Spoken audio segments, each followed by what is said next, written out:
말씀을 들어보면 서해부 통증, 사타구니의 이 찝히는 불편함과 찌르는 통증이 있었고 평상시 데드리프트 같은 운동을 굉장히 즐겨 하셨었고요. 고관절에 뭔가 걸리는 듯한 느낌이나 찌르는 통증이 생기는 경우가 주로 쪼그려 앉는 것과 비슷할 정도로 평소보다 고관절이 많이 굽혀지는 자세에서 반복적으로 나타나는 것 같은데요. 보통 평범하게 생긴 고관절에서는 일상생활이나 운동을 할 때 뼈끼리 부딪히는 충돌이 생기지는 않습니다.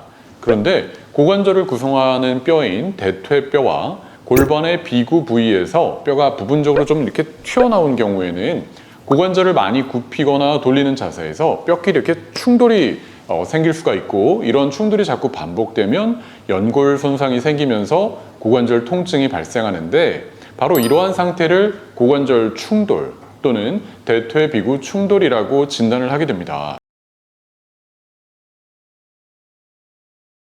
용어가 좀 낯설죠? 이 자동차 부품 중에서 캠이라고 물방울 형태의 부품이 있는데요. 그 공 모양으로 생긴 이 대퇴골두 부위에서 일부가 이렇게 튀어나와서 마치 이 캠이라는 부품과 모양이 좀 닮았다고 해서 이 캠형 충돌이라고 구분을 하게 된 거죠.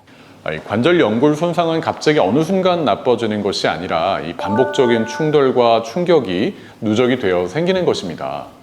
캠형 대퇴비구 충돌 형태를 가진 고관절이라도 처음에는 연골이 잘 견뎌내다가 운동을 과하게 하거나 충돌이 너무 반복되어서 오랜 기간 지속되면 찢어지고 통증이 생기게 되는 거죠. 이 대퇴뼈의 튀어나온 부분이 비구 안쪽으로 이렇게 들어갈 때마다 연골을 자극하고 충돌이 생기면 이 고관절을 둘러싸고 있는 비구순이라는 섬유연골이 손상될 수가 있는데, 이러한 상태를 바로 비구순 파열이라고 하죠.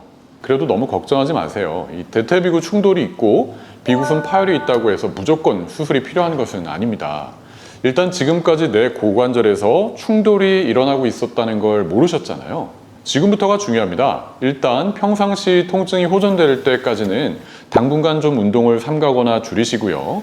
필요하면 소염 진통제를 처방받으셔서 복용하세요.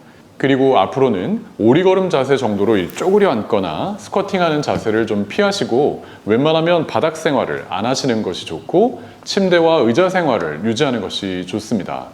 허벅지가 이렇게 가슴에 닿을 정도로 고관절을 굽히는 이 스트레칭이나 관절 운동에서는 충돌이 다시 생기고 또 다시 통증을 악화시킬 수도 있으니까 과도한 스트레칭은 금지입니다. 아니요, 당연히 타도 됩니다. 다만 너무 이게 허리를 많이 굽혀서 타는 사이클보다는 이 로드 자전거를 타시고 안장을 좀 높게 유지하는 것이 좋겠어요. 그리고 실내 자전거도 마찬가지고요. 통증이 좋아진 이후에는 낮은 강도부터 다시 시작해서 고관절에 충돌이 생기지 않는 정도의 운동 범위를 유지하면서 하고 싶으신 운동은 하셔도 됩니다.